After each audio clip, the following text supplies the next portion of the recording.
When you're upset about something, do you actually know why you're upset about it? Do you actually know the reason for why you're so outraged? I feel like when it comes to social media, when it comes to entertainment, when it comes to anything, I feel like being upset and outraged about something kind of feels a little inauthentic.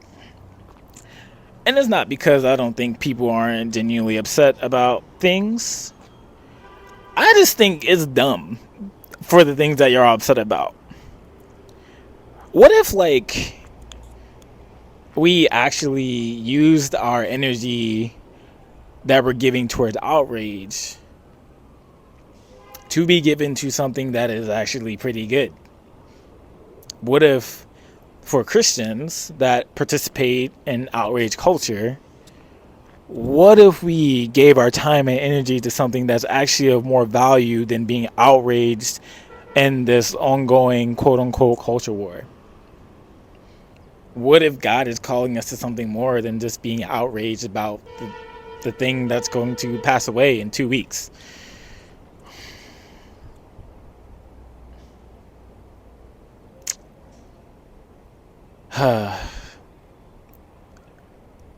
Fake outrage, man, it's crazy. The Ghost of Yotei was announced at PlayStation State of Play, and the response has been crazy. Honestly, it's probably just normal at this point.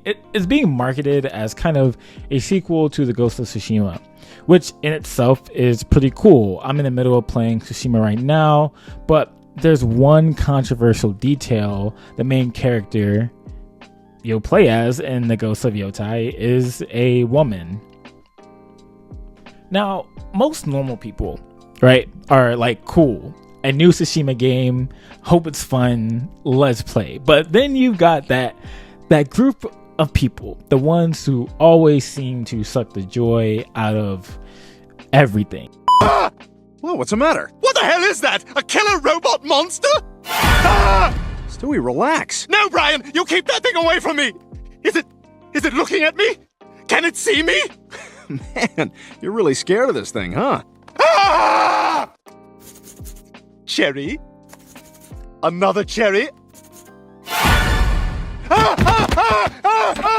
You know, the ones throwing a fit, calling the game woke, and acting like it's the end of the world because the protagonist is a female.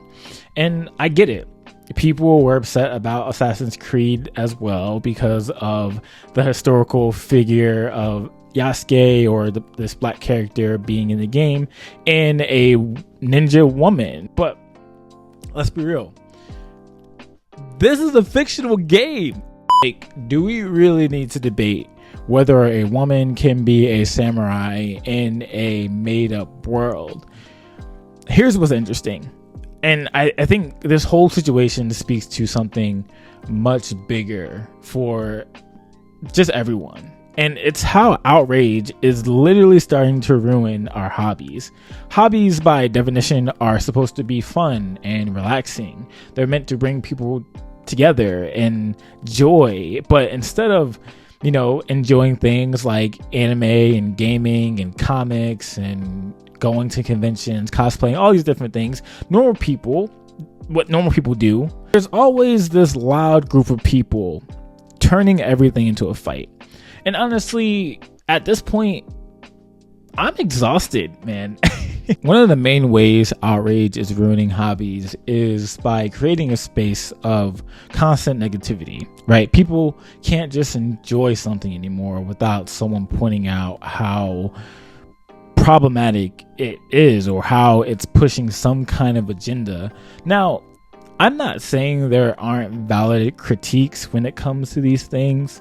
There are, right? But the problem is that the people are getting upset over the smallest things, like the fact that a game has a female lead and they blow it up into this massive controversy when it's like is it really that big of a deal? It's like, instead of talking about whether a game is actually fun or has a good story, we're stuck in these endless debates that kill the enjoyment for everyone else. Well, maybe not everyone, because you're probably still going to play the game and you don't really care what other people think. You just want to just have fun gaming. What's worse, I feel like, in nerd culture, in our community, I feel like it's steadily dividing people. Instead of bonding over this game or anime or comics or whatever, we're split into these camps over these dumb, petty disagreements. The vocal minority literally hijacks the conversation and makes it seem like everyone's mad,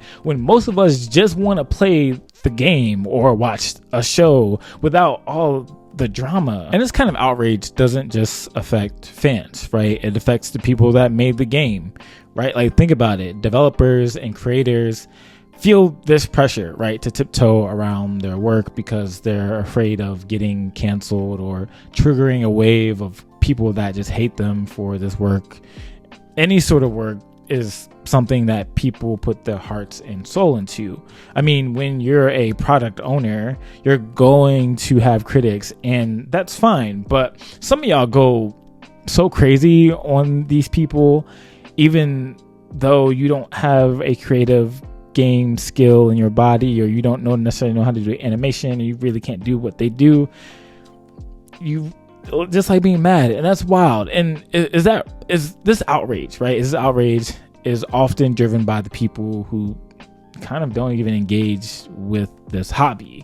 Like, for example, remember with Assassin's Creed, you had all these political influencers, most of whom don't game or watch anime, jumping on this outrage train because it was getting them clicks and views, right? They'll rant about a game that they'll never play just because it's a trending thing to be mad about. These people are grifters, right? They're just trying to get in on the latest controversy for clicks and views. And I get it, get to your bag, but in 2 weeks they'll move on to the next thing. But the damage to the community and to the creative atmosphere or environment has already been done by people that won't even engage in this space. Same problem I have with people that like to make these crazy, outlandish critiques about anime, but yet they don't engage in anime. They're not in the anime community. They don't watch anime whatsoever, but they like to think of it as problematic for some very pinpointed, small, minute person or brand or whatever it is that is affected by this, that's driving their opinion. And that's dumb to me, especially when like these Christian like Christian influencers, brothers and sisters, right? They jump in on these outrages over these fictional games or fantasy worlds or comics or anime or whatever, and they just make these crazy wild takes that literally have that it just doesn't make any sense. Like, it's obvious of what you're doing, right? And when you're speaking on something that you literally have no idea what you're talking about, and you're just mad, to just kind of fuel this outrage machine. Especially my Christian brothers and sisters, you look like a bad witness and steward of the gospel. I don't know. Look, outrage over a video game or an anime, it's not just annoying, right? It's actively taking the joy out of something that's supposed to be a passion and a hobby. It divides us, it discourages creators, and it turns every little thing into a battleground. It's also annoying when people call things like this, like Ghost of Yotei or Assassin's Creed or whatever, fantasy thing, fictional thing that's out there, woke. Let's talk about this idea of woke for a minute, right? People throw this word around for anything that they don't like in media. It's become this catch-all term for right-leaning or conservative outrage, especially when it comes to diversity or representation of something, right? And look, I'm not saying you have to like everything you see, but y'all lose me when you use woke as a blanket insult for whatever left agenda that's out there, right? The term woke originally came from the African American community to describe being aware of the social injustices, the systemic injustices, especially racial discrimination that's happening to Black people, right? But now people are just using it to bash anything that makes them feel uncomfortable, which is not what the term is supposed to be used for. Y'all literally need to get a grip, especially when we're talking about something as harmless as a female character in a video game being a samurai. Is literally not that big of a deal. The funny part, the same people that like complain about this are the loudest, that are really loud, often were the same people that were upset that Stellar Blade was, being censored by having clothes on. It's this weird sense of entitlement, like the world owes you a certain type of media, when in reality this thing is a luxury, and if it doesn't fit your preferences, you've got to put it as woke or being a part of some larger agenda. This kind of attitude is literally ruining the fun for everyone else. It's like being at a party where everyone's having a good time, and then there's that one person in the corner, arms crossed, trying to drag everyone else into their misery because they didn't like something at the party. It's kind of weird. It's just, it's weird. Not every game, show, or comic is going to cater to you, and that's okay. We've got to let go of this entitlement and realize that the world doesn't revolve around our individual tastes. Sometimes things won't go your way, and that's fine. Not every piece of media has to align perfectly with your views or your preferences. I'm just saying, and that's for the right and for the left. Fictional fantasy stories are supposed to create this idea of diversity, representation, art styles, whatever it may be, for people to enjoy. Ninjas can't even enjoy a game anymore without someone writing a 40-minute rant about how it's going to suck because it's too woke. You, my friend, probably need to touch grass and remember why you even got into these hobbies that you're complaining about in the first place, and go back to that and enjoy them. All right, as a Christian, I believe that God gave us these things like gaming, anime, comics as a way to enjoy life and connect with each other, right? But we miss out on that when we let outrage and entitlement creep in and ruin it. Plus, there are way bigger things to worry about, like, are you in a relationship with Jesus? Like, you can get mad about a game being woke, but what's your foundation for that anger? Do you have a moral ground to stand on when you're complaining about certain issues that are happening in the culture?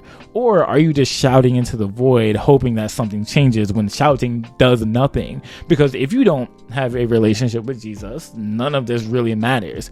Being in a relationship with him puts all of this into perspective. Jesus lived the perfect life we cannot live, died the death that we deserve, and rose from the dead so that we could be in relationship with a holy and just God who wants to be in relationship with us.